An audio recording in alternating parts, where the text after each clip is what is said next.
The East Hampton Historical Society asked me to speak this March on the Suffragist Movement on the East End because March is Women's History Month. And they aptly subtitled the talk, Women Work for the Right to Vote, because it took over 70 years of very hard work, which started in 1848 and didn't end until 1920, when the 19th Amendment to the U.S. Constitution was ratified by the states.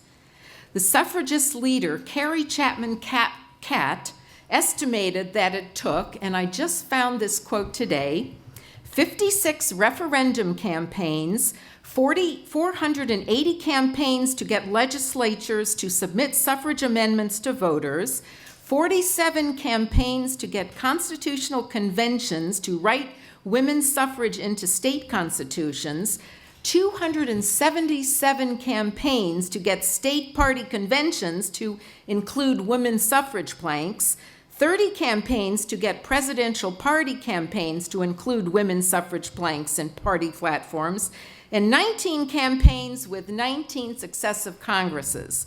That plus all the rallies and parades and ratings that took place is an awful lot of work. In this talk, I'm first going to summarize the history of the suffragist movement, what was happening generally in the United States, and then put into context and focus on the American women suffragists right here in East Hampton, Sag Harbor, and Southampton. It's been an exciting bit of primary source research, especially about the incredible woman who led the movement here in East Hampton. The long road to passage of the 19th Amendment can be said to have started in 1848 on July 19th to 20th, when the Women's Rights Convention was held in Seneca Falls, New York. Here's a graphic summarizing the Seneca Falls Convention.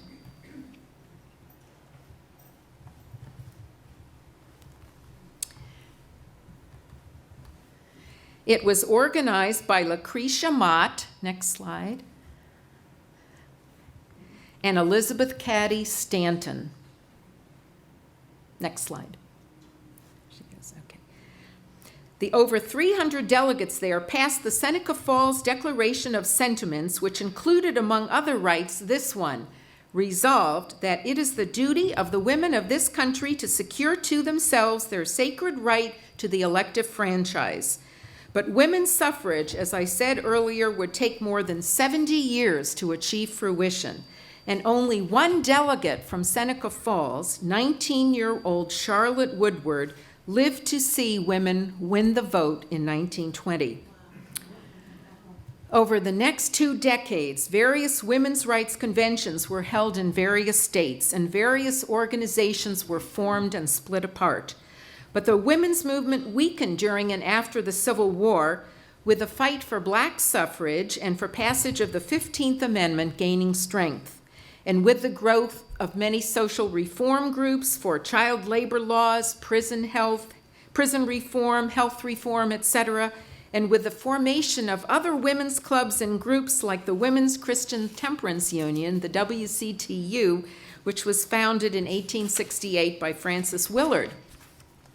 But in 1869, after the Civil War, the National Woman Suffrage Association was founded, mainly by Susan B. Anthony and Elizabeth Cady Stanton and Lucretia Mott, open to women only, calling for a national constitutional amendment granting women the franchise. And here's a photo of Elizabeth Cady Stanton with Susan B. Anthony.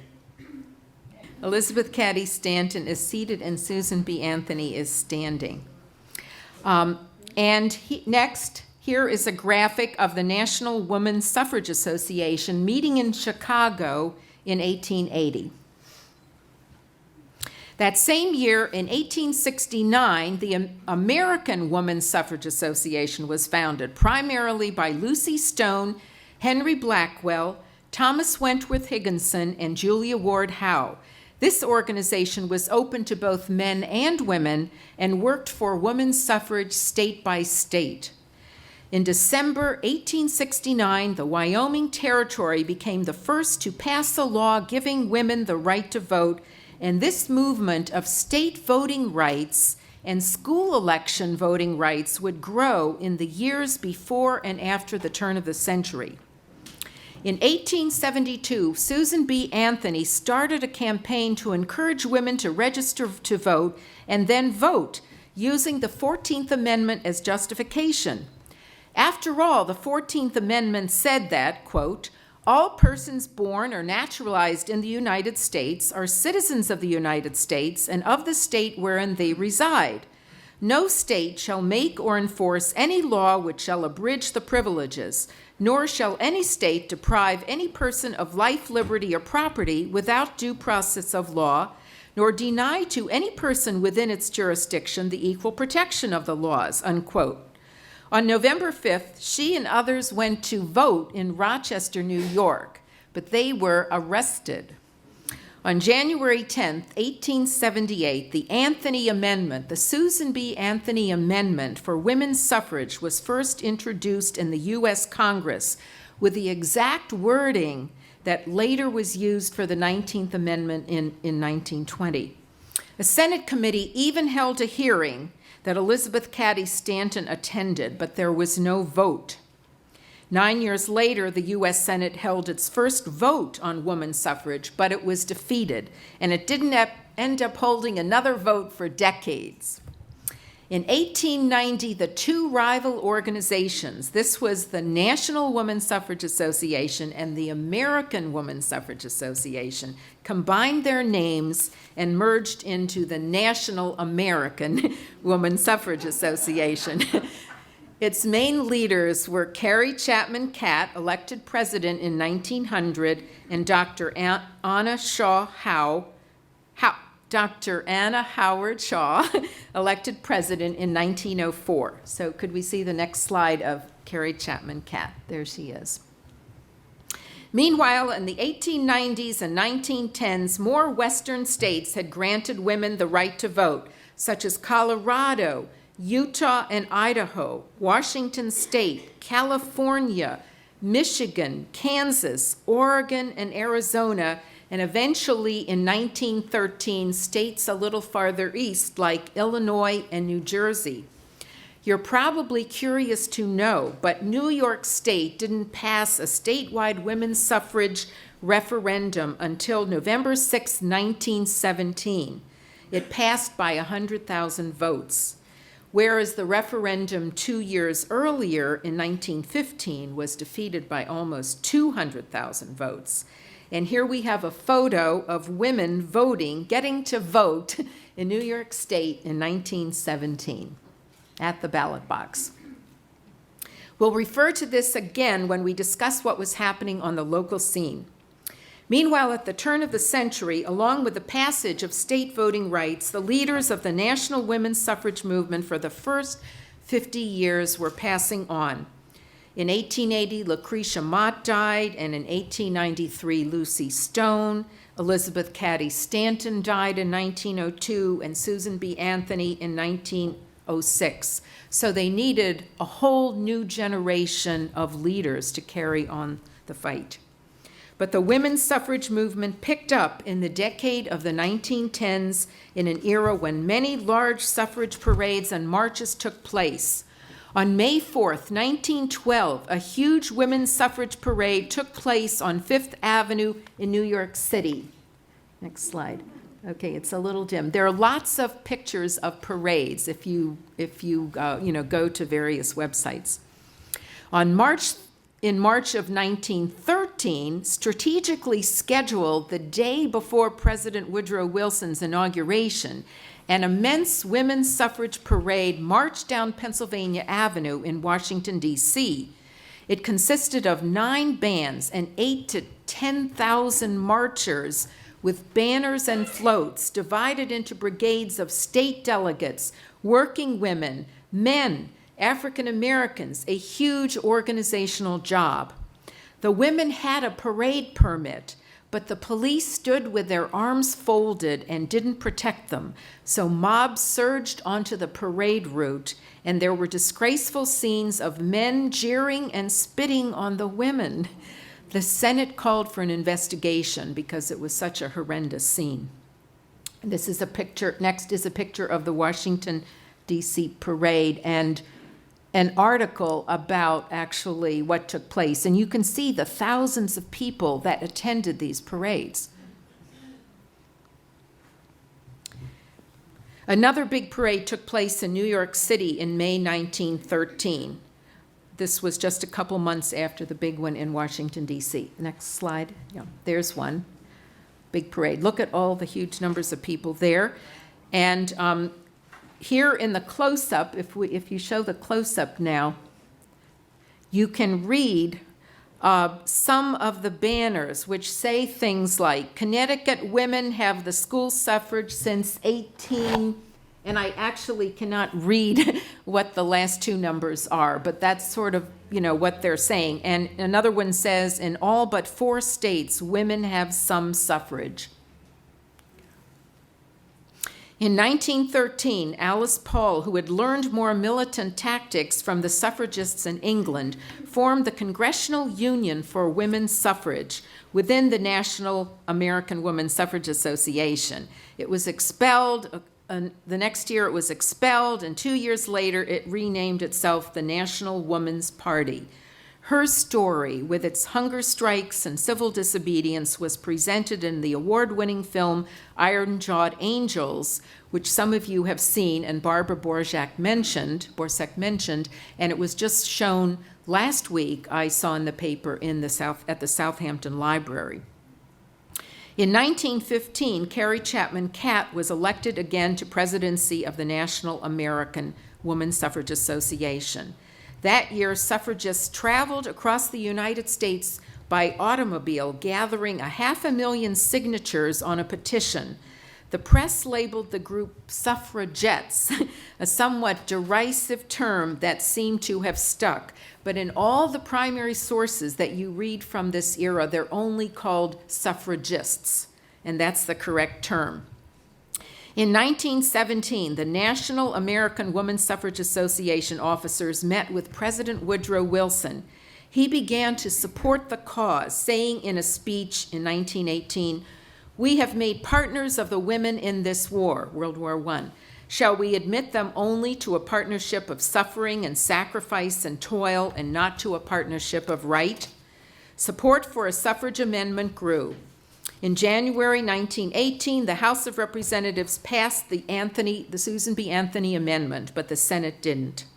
The next year, in 1919, the House passed the amendment again, 304 to 90. And on June 4th, so did the Senate, voting 56 to 25.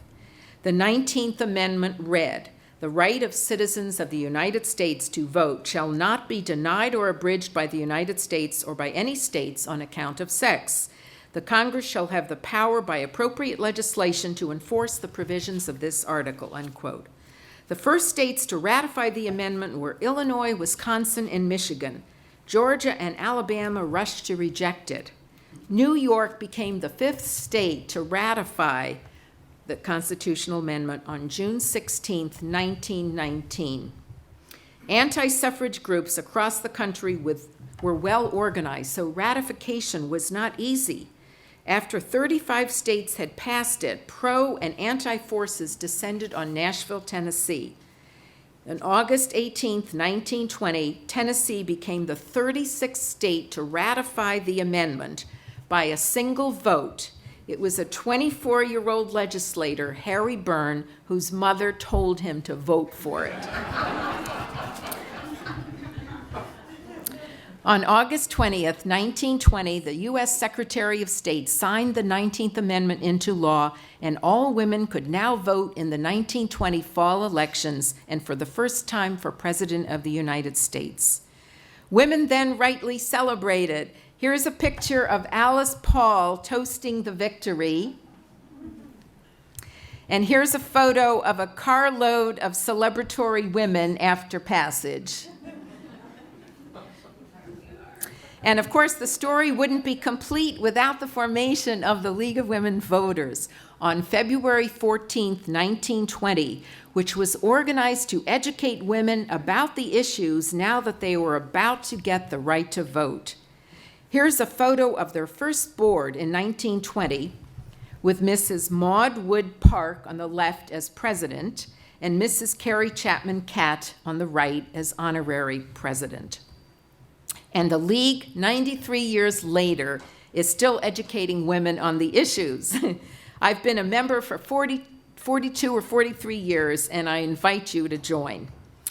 As a postscript to the story of the passage of the 19th Amendment, you're probably aware of the news items that have appeared recently about how long it took for some of the southern states to ratify, some not until the 1970s or 1980s.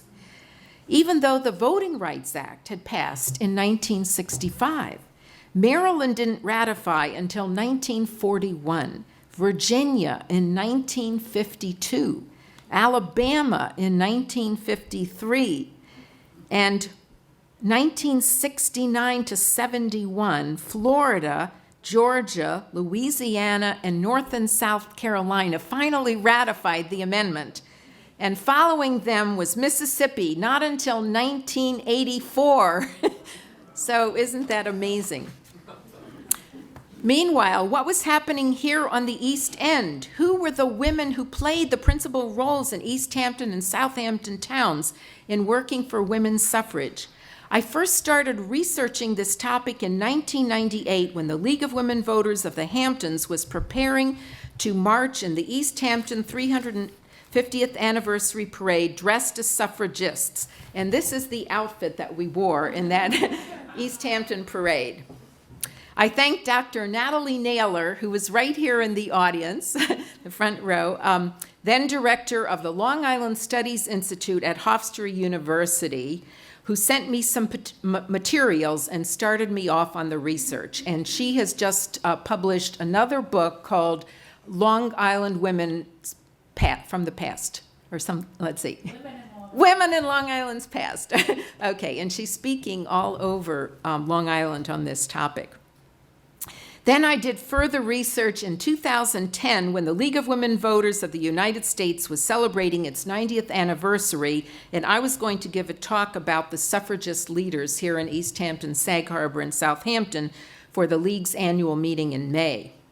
Then to prepare for this talk tonight, I had to do much more primary source research to fill in major gaps that I had, and to learn much more about the women who led the movement here in East Hampton, and what the woman who led the movement in East Hampton, and what an amazing woman she turned out to be. The chairman of the Women's Suffrage League of East Hampton was Mrs. Thomas L. Manson, as I learned in an article in the East Hampton Star from 1913. Research in the New York Times and the Brooklyn Eagle archives, and I thank East Hampton Historical Society Director Richard Behrens for telling me to go to the Brooklyn Eagle archives. They are indexed up until 1902, so it makes your research very easy. After that, it's very hard. This article revealed that she was an upper-class woman in high society, as were many of the suffragists, whose husband, Thomas Lincoln Manson, owned the Thomas L. Manson Stock Exchange firm in Manhattan, and whose daughter, Dorothy, was a debutante. They lived at 23 East 69th Street in Manhattan, and right here on Main Street in East Hampton.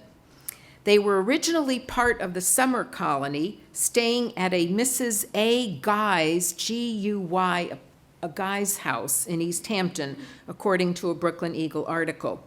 Then another Brooklyn Eagle article said that they purchased the home Fairlawn in East Hampton in the spring of 1899.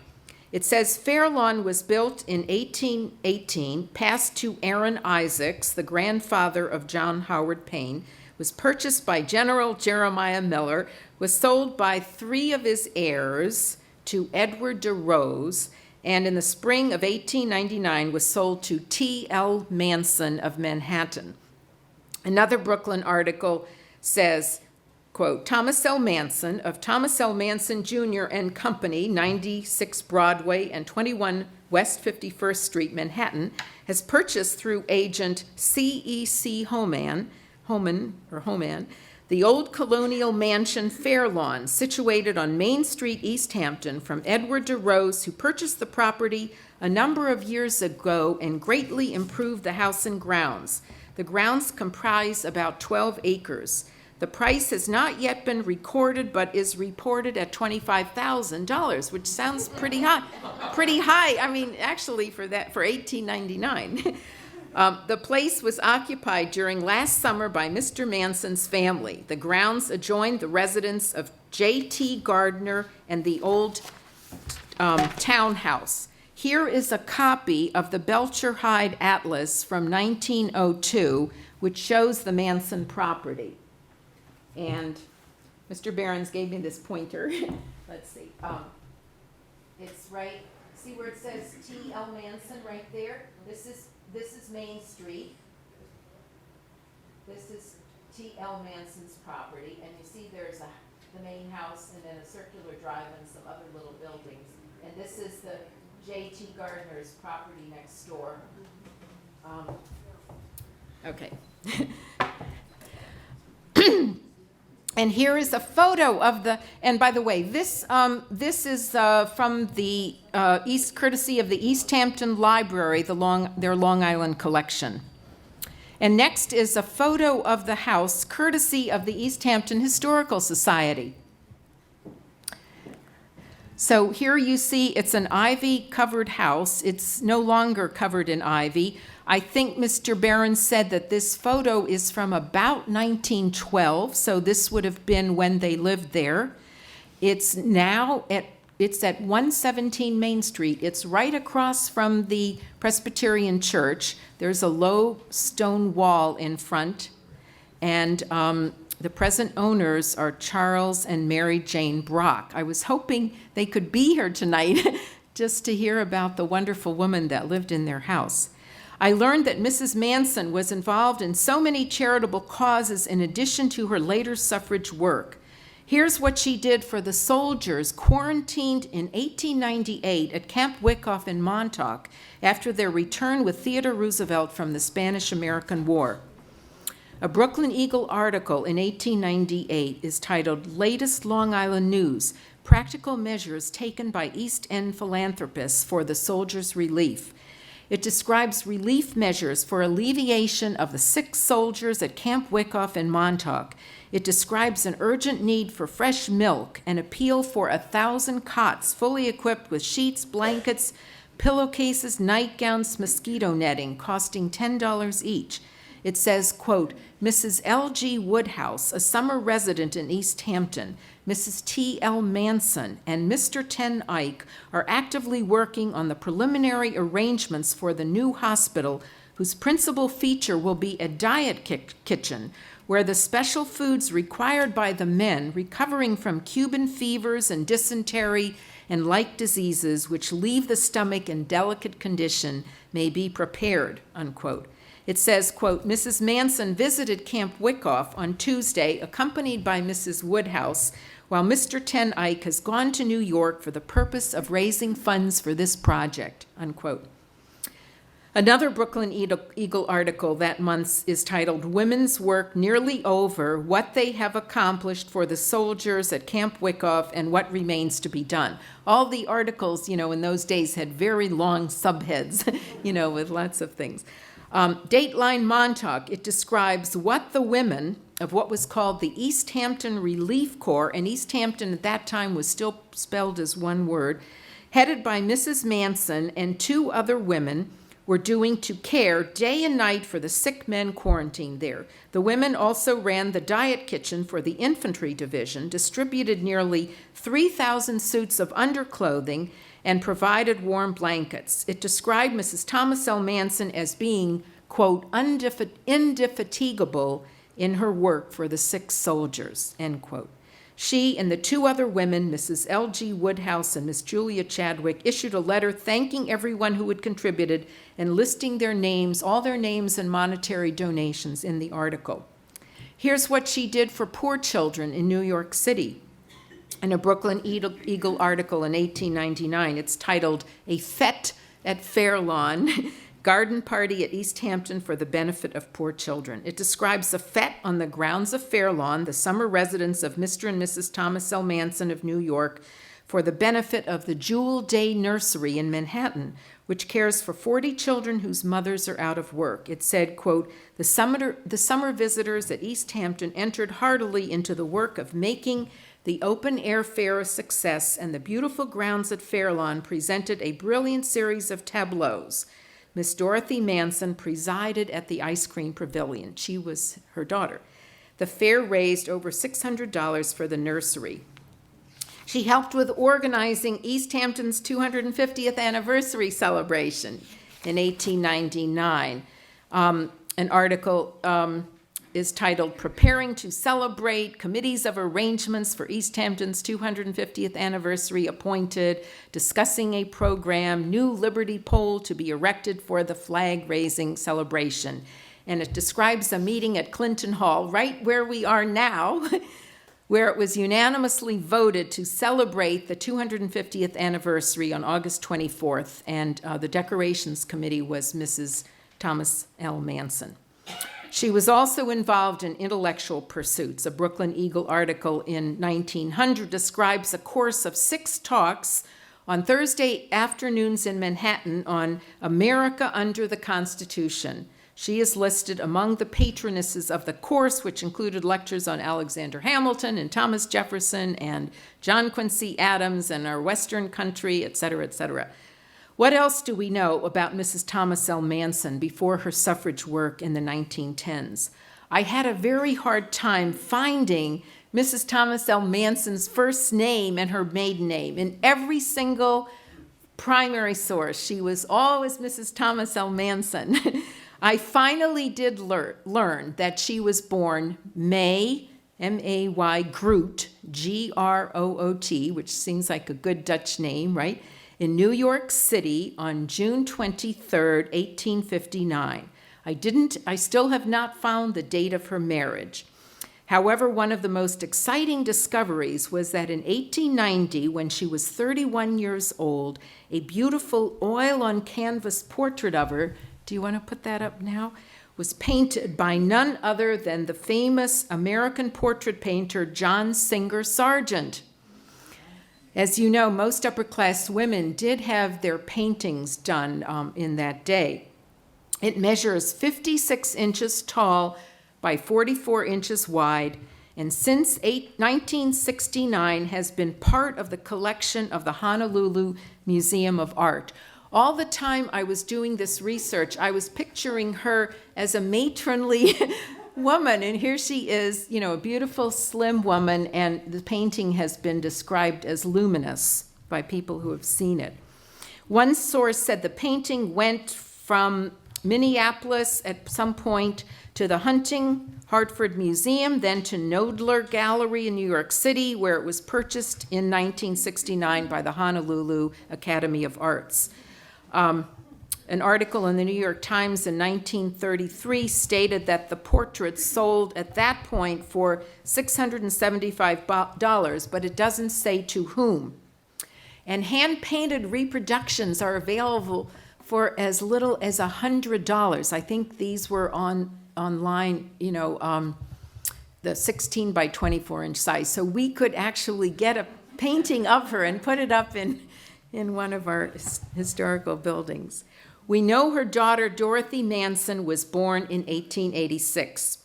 We know from a New York Times article in 1903 titled "What is Doing in Society" that Mrs. Manson, then living at 23 East 69th Street, gave a debutante tea for her daughter that December, 1903. Dorothy was listed among the debutantes in 2 other New York Times articles that month, and among the men listed there, they also listed all the men that were attending the deb parties. There I found her future husband listed, Killian Van Rensselaer. We know that on November 23rd, 1905, her daughter married Killian Van Rensselaer of the Old New York family at St. Bartholomew's Church in Manhattan. Her gold wedding ring had been passed down from 1627 through the Rensselaer family and is now either at the Metropolitan Museum of Art or the New York Historical Society. There were two versions of that. We know that 2.5 years later, in 1908, Dorothy and Killian's daughter Barbara was born. So that was Mrs. Manson's granddaughter. And now I'm going to show you a picture of a fan that the Historical Society has in its possession. And this belonged to Mrs. Manson, a mother-of-pearl fan, a gorgeous fan. And I understand that her daughter-in-law, see, one of her sons was named Thomas L. Manson, and so her daughter-in-law is also Mrs. Thomas L. Manson. So this daughter-in-law did give some items to the Historical Society. Then in the 1910s, we begin to hear of her suffrage work. An article in 1913 is titled, Roosevelt Prelude to Suffrage Parade, Colonel to be featured at tonight's meeting in the Metropolitan Opera House. Husbands to review wives. These are all the subtitles. They will occupy seats in stand at the public library. Antis to count the marchers. Mrs. Thomas L. Manson is mentioned in the article that describes the big pageant to take place that night at the Metropolitan Opera House with a suffrage address by Colonel Theodore Roosevelt, who will be introduced by Dr. Anna Howard Shaw. It will serve as a grand prelude to the parade on Saturday, which will feature more than 30 groups in all. So this was the May 1913 parade in New York City that you earlier saw a photo of during that period when there were so many parades every year. Thanks to a wonderful article in the East Hampton Star in August 1913, we learn a lot about a suffrage rally that was to take place in East Hampton the next day on Saturday, August 23, 1913. Titled Open Air Suffrage Meeting, it reads, quote, a cordial invitation is extended to all suffragists and also to all who are merely interested in the cause to come to the house of the chairman of the Executive Committee of the Women's Suffrage League of East Hampton, Mrs. Thomas L. Manson, to meet Mrs. Harriet Staunton Blatch, president of the Women's Political Union, at a reception which will take place from 3:30 until 4 o'clock on Saturday afternoon, August 23rd. Shortly after 4 o'clock, the speakers will proceed to the Common for an open-air meeting accompanied by the supporters of women's suffrage. It is hoped that everyone believing in the justice of equal franchise will realize that an opportunity is thus offered to them to support the movement, unquote. I wanted to mention here that the speaker, Mrs. Harriet Staunton Blatch, a Vassar graduate and president of the Women's Political Union, was none other than the daughter of the earlier suffrage leader Elizabeth Cady Stanton, who had died in 1902, that first generation of leaders that had died. And here's a photo of Harriet Staunton Blatch. The East Hampton article goes on to say, quote, among those who have signified their intention of taking part in the escort are, and here we have a veritable who's who of East Hampton and New York City society. I thank Hugh King for helping me back in 2010 to identify many of these families. So these were all the people listed that were coming to this rally. Mr. and Mrs. Albert Herder. This was Adele and Albert Herder, the painters, who owned the big estate, the Creeks, on Georgica Pond. Everett Herder, their son, who died in World War I, after whom the VF Post in East Hampton is named. Mrs. L.E. Woodhouse, whose family were benefactors of the East Hampton Library, Guildhall, and the Nature Trail. Mrs. Tyson Dominey from the famous East Hampton clock, furniture, and windmill making family. Mr. and Mrs. William Wheelock, who were avid furniture and art collectors. John Wheelock, their son, the poet and man of letters, who gave their family's collection to the East Hampton Historical Society in what is now known as the Wheelock Room. Mr. and Mrs. John Drew of the famous actors family, after whom Guildhall's Theater is named. Mrs. Tyler and Mrs. Gardner Tyler, the descendants of President John Tyler and his second wife, Julia Gardner of East Hampton. Miss Moran, who was Miss Ruth Moran, the daughter of Thomas and Mary Nimmo Moran, the famous East Hampton artist whose home is now being restored right on Main Street across from the pond by the Thomas Moran Trust. And Miss Decay, the daughter of Charles Decay, poet and New York Times art critic who founded the National Arts Club in 1898. Those are some of the big profile names who were going to attend this rally, but there are also lots of names of people who lived all year round here in East Hampton. And for example, there was James Edward Hunting, who was president of the East Hampton Lumber Company. Mrs. Vetalt, who owned a flower shop where Whittendale's is now. Mrs. A.H. Culver, her husband owned the Main Beach Bathing Pavilion and sold it to the village. And there's a whole list of other people, some of whom may be your ancestors. I have, some pages of just this article if anybody wants to see if their ancestor was at this rally in 1913. Then the article goes on to say there will be a representation of about 20 from the Sag Harbor branch of the Women's Political Union. I could never find out from the Sag Harbor papers who these 20 were. Then it, quote, says, women are requested to wear a white waist and skirt or a simple white dress. In case of bad weather, the meeting will be held in Clinton Hall at 4:30. The hall will also be used as a refuge should there be a sudden shower. So in case of bad weather, the rally was going to take place right here in this building where we are now. And here's a photo of this August 1913 suffrage rally. And it says the photographer was Goldstein. I had this photo originally, Natalie Naylor had given me a Xerox of this exact photo that was supposedly taken by Otto Corton, who went around all over Long Island taking photos, and it was supposedly in the collection of the Nassau County Museum. But when I checked, they searched and never found it. And then here, I found it on the front page of the East Hampton Star. And the photographer was Goldstein. It was not Otto Corton. So this was exciting. And it didn't even look like the rally that we just described because there are all these cars in the rally too. And it didn't say anything about a lot of cars. Anyway, the East Hampton Star the following week reported on what took place. Titled Big Suffrage Demonstration, it reads, quote, the suffrage meeting on Saturday afternoon was most successful. After threatening clouds in the morning, the sky cleared. The Common, decorated by Mrs. Albert Herder, presented a charming appearance with 20 flying pennants of purple, white, and green, and the pretty speaker's stand given for the occasion by Mrs. Herder. The afternoon's proceedings began by a reception for the speakers, Mrs. Harriet Staunton Blatch and Miss Helen Todd, on the lawn of Mrs. Manson's house. At 4:00, the assembled suffragists, about 150 in number, formed into a small procession and, headed by the band from Sag Harbor, walked to the Common, the women wearing the Votes for Women sash and carrying purple and green pennants, as in the parade in New York. Miss Todd made the opening address, pleading the case of women's suffrage in the interest and for the protection of women and children in industry. Having been associated with Jane Addams in settlement work in Chicago and filling for 6 years the position of factory inspector in Illinois, she spoke with knowledge and experience, carrying conviction for this phase of the question and arousing interest where it had not previously existed.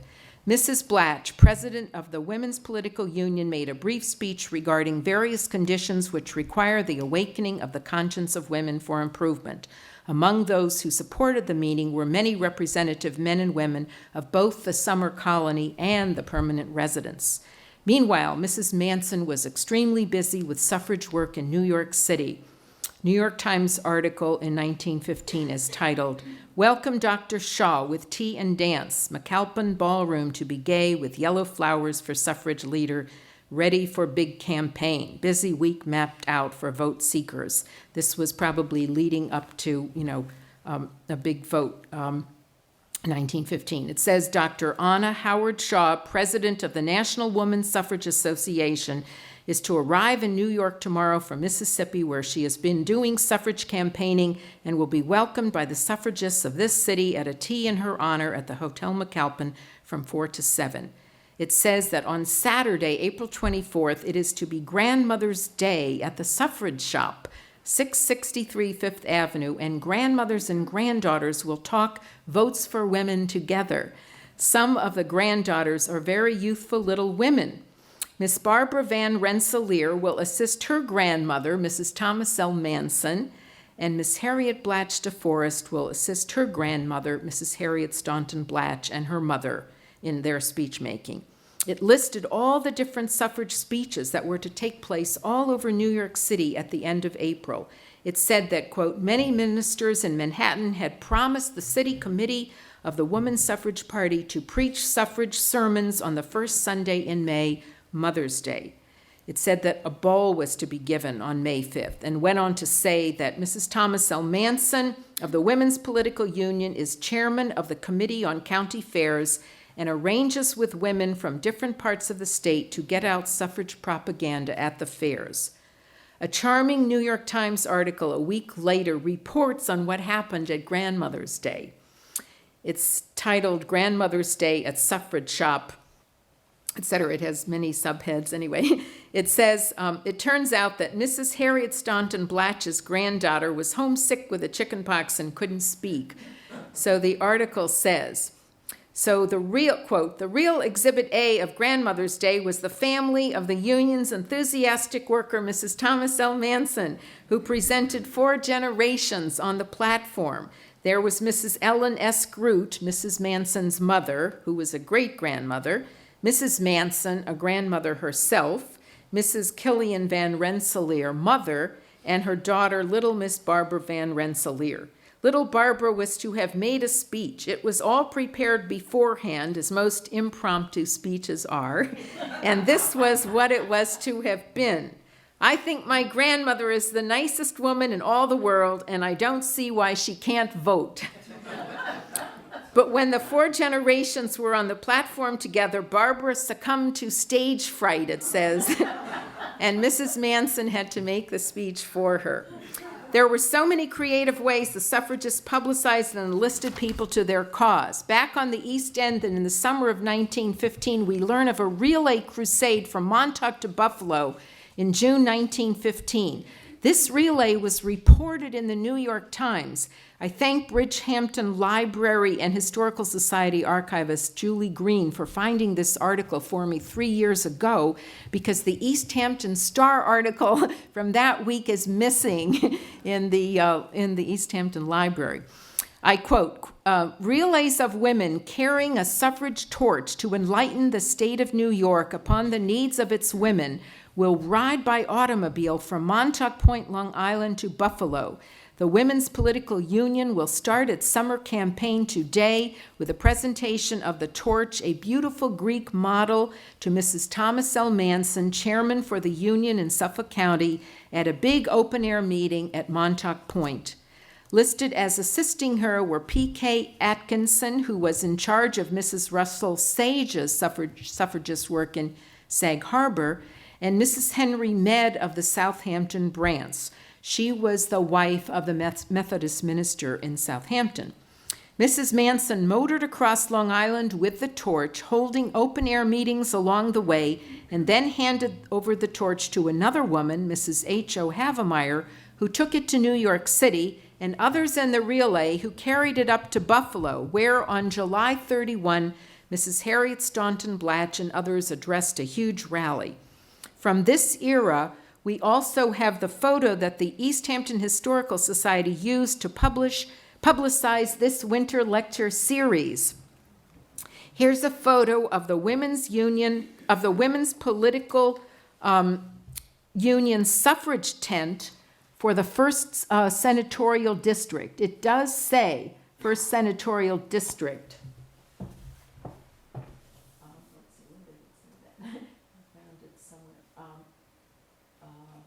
Maybe you can't see it so well in this. It's a little blurry here. This is the Riverhead Fair, I think. It's, the Riverhead Fair? I think so. We're not sure exactly where it was. We think it was around 1917, but at all the county fairs, the women had these, tents to publicize the cause.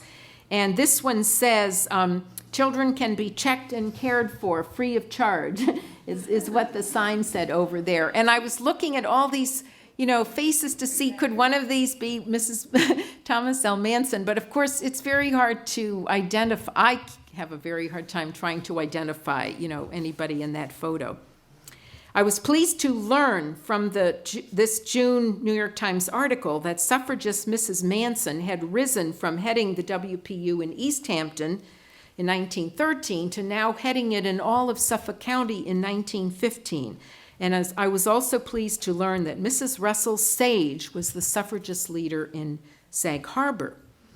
As we know, Mrs. Russell Margaret Sage lived in the house that is now the Whaling Museum in Sag Harbor and at 506 Fifth Avenue in New York City.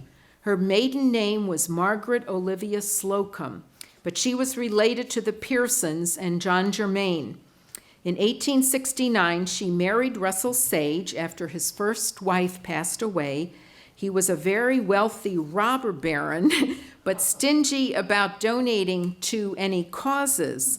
He became one of the wealthiest men in the United States.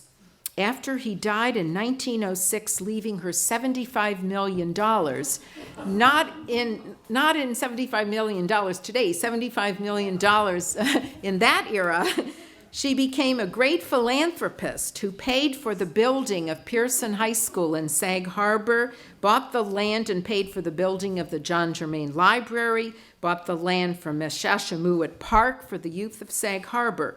She created the Russell Sage Foundation in 1907 and in 1916 established Russell Sage College upstate in Troy, New York. So she did name all these places after her husband or her other relative. She did not name anything after herself. Jean Held of the Sag Harbor Historical Society gave me references 3 years ago from the Sag Harbor Express that said the first major women's suffrage meeting there was in July 1912. Although women's suffrage was mentioned extensively in the paper, disappointingly, the paper was filled with many anti-suffrage articles during the years 1915 to 1917, when the issue really heated up in New York State. I now want to highlight suffragist activity in Southampton. A July 1912 issue of the Southampton Press reported in a short article that, quote, there was a large gathering of our cottagers, summer residents, and home people in front of the post office Tuesday noon to greet the suffragists. They arrived nearly on time in a gaily decorated touring car and immediately got to work addressing the people on the cause of equal suffrage, unquote. An anti-suffragist rally the next winter got front-page news. Mrs. William Putnam, a summer resident and president of the New York State League opposed to women's suffrage, was the first speaker, stating that women's present position is a, quote, much higher one as queen of the home than it could possibly be when dragged from her high estate to the mire of political turmoil and party politics, unquote. During this period, women were meeting in homes to discuss the issue, often at the home of Lisbeth Halsey White, Mrs. Edward P. White, who owned the Post House, a boarding house on the corner of Main Street where Nello's restaurant is now. And here's a photo of Lisbeth Halsey White. No, that was Sage. Yeah, did we not show that one yet? Okay, I'm sorry. That was, I guess I forgot to show the photo of Mrs. Sage. Okay, this is Mrs. Sage, and this is Elizabeth Halsey White. So the original of this photograph was at the Southampton Historical Museum in 2010 when they had a big exhibit on women who made a difference in Southampton. But this is a very grainy picture. She became the first secretary of the Southampton chapter of the Women's Political Union and wrote most of the pro-suffrage articles in the Southampton Press, signing them secretary of the WPU. She also served as Southampton town historian in the 1920s, the first regent of the local DAR, secretary of the Southampton Colonial Society, and secretary of the first local chapter of the American Red Cross.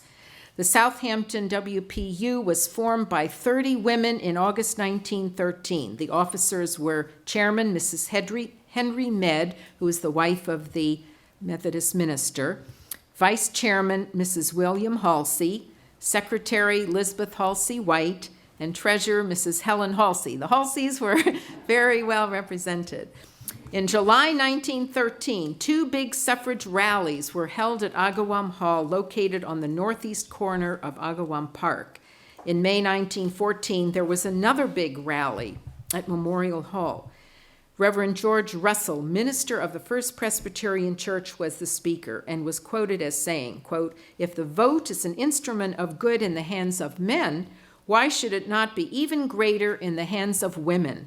The work of women in our churches and every field into which she has already entered only shows what women will be in the field of politics," unquote. 1915 was a busy year for the suffrage movement because a statewide referendum was going to take place in November. Meetings called teas were held every other week. Debates and summer marches took place at Agawam Hall with the women dressed in the WPU colors of white, purple, and green. However, on November 4th, 1915, as we learned earlier, the suffrage referendum was defeated in New York State by almost 200,000 votes. The vote in Suffolk County, there is an article that I have that shows the vote in every county in New York State, and reported in the New York Times. The vote in Suffolk County was 5,939 for women's suffrage and 7,627 against. So it definitely lost in Suffolk County. The Southampton group then reorganized as the Southampton League of the Congressional Union, a national organization which worked to pass the Susan B. Anthony Amendment to the United States Constitution. And Elizabeth Halsey White of Southampton became chairman of that group. The suffrage movement gained steam again in 1917 with a second New York State referendum scheduled for November. In April, suffrage organizations in the 1st Assembly District met at the First Methodist Church on Main Street in Southampton, with women demanding the right to vote during this time of war. In August 1917, pro and anti groups met at Parish Hall with Albert Boardman, an attorney from New York City who summered in Southampton, stating that women's suffrage was, quote, "the most important social question since slavery," unquote. The second statewide New York State women's suffrage vote took place on November 6, 1917, and this time passed by nearly 100,000 votes. The Southampton Press reported that, quote, "the suffragists of the village gained a splendid victory, reversing the adverse vote of 1915 to a majority of 69 in favor of suffrage," unquote. To recap, you know that the states were already passing their own suffrage legislation before the constitutional amendment was passed by Congress. And New York State became the 5th state to ratify the constitutional amendment in 1919. And after Tennessee ratified in August 1920, the 19th Amendment was formally adopted. So we had discussed that in the first part of the talk. I'm now going to tell you the sad ending of the story of May Groot Manson, Mrs. Thomas L. Manson of East Hampton. It eluded me for quite a while. I knew from a New York Times obituary in May 1918 that her husband, quote, "Thomas Lincoln Manson, head of the New York Stock Exchange firm of Thomas Lincoln Manson and Company, with office at 100 Broadway, died suddenly yesterday at his home, 32 East 50th Street, in his 69th year." It said, quote, "Mr. Manson was born in Boston and came to this city 40 years ago. He is survived by 2 sons and a daughter. They are Vance S. Manson, Thomas L. Manson, Jr., both of whom are in Europe, and Mrs. Killian Van Rensselaer." Mrs. Manson is not mentioned, so I wondered, had she already died? Had they divorced because of all this suffragist work? Were her 2 sons in Europe in 1918 because they were fighting in World War I? Had they survived or had they died? I thought his obituary must have also appeared in the East Hampton Star, and there I found the answer. His May 1918 obituary, after listing the many clubs he had belonged to, stated that, quote, Mrs. Manson, who formerly was Miss May Groot, daughter of Mrs. E.S. Groot, died at the Manson summer home in this village on September 5th last. The committal service was held at Cedar Lawn Cemetery, unquote. Steve Borner at the East Hampton Library's Long Island collection helped me find Mrs. Manson's obituary, which appeared September 7th, 1917, in the East Hampton Star.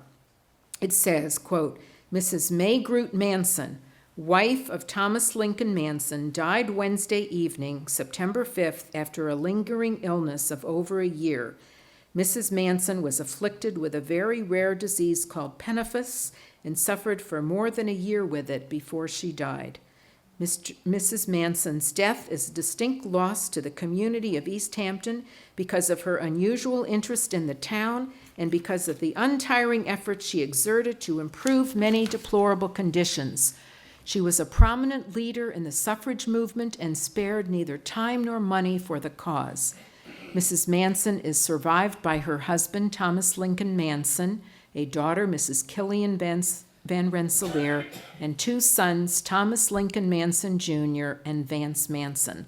The funeral will be held from the home of the deceased this afternoon at 2:30 p.m., the Reverend Norris Harkness of the First Presbyterian Church officiating. The interment will be in Cedar Lawn Cemetery. So this is how I discovered that Mrs. Thomas L. Manson and her husband are buried right here in East Hampton. I phoned the Cedar Lawn Cemetery, and the superintendent there, May Bushman, took me to the Manson family plot, which is located in the back between the white section posts that are labeled C and D. Here are two photos of the plot. Here you see the granite headstone of May Groot Manson, 1859 to 1917, wife of Thomas Lincoln Manson. And to her right, I know it's cut off a little, but that's the headstone of her son, Vance Story Manson, who lived 1882 to 1945, so he did not die in World War I. And I did also learn that he graduated from Harvard, and he was a member of his father's stock exchange firm and everything, but I haven't researched, his life in any way. Then the next photo is, this is the granite headstone of Thomas Lincoln Manson, the husband, which is just to the right of those other two. He was 1849 to 1918, and you can see the Manson family obelisk in the background. So this is the big Manson family plot. Also buried there with no headstone is their son, Thomas L. Manson Jr., who died in 1948 in Bermuda at the age of 67. So he didn't die in World War I either. And also buried here is her mother, Mrs. Groot, who is just behind her grave, over there on the left. And the superintendent of the cemetery told me that at some point they had sold off some of this plot, which was very large. So there may be other people buried around in there too. Okay. I call this a sad ending, not necessarily because May Manson died in her 50s on September 5th, 1917, but because she'd never lived to see either, one, the passage of women's suffrage in New York State in 1917. She missed it by 1 month. She died in September, and women's suffrage, passed in New York State in November. Or she didn't live to see the New York State ratification of the 19th Amendment in 1919, or the formal adoption of the 19th Amendment to the Constitution in August 1920. But we in East Hampton can all be proud of the meaningful life she led and of all she accomplished for the good of our community. We owe a great debt to her for working, and now we know how much work it really was to give women the right to vote.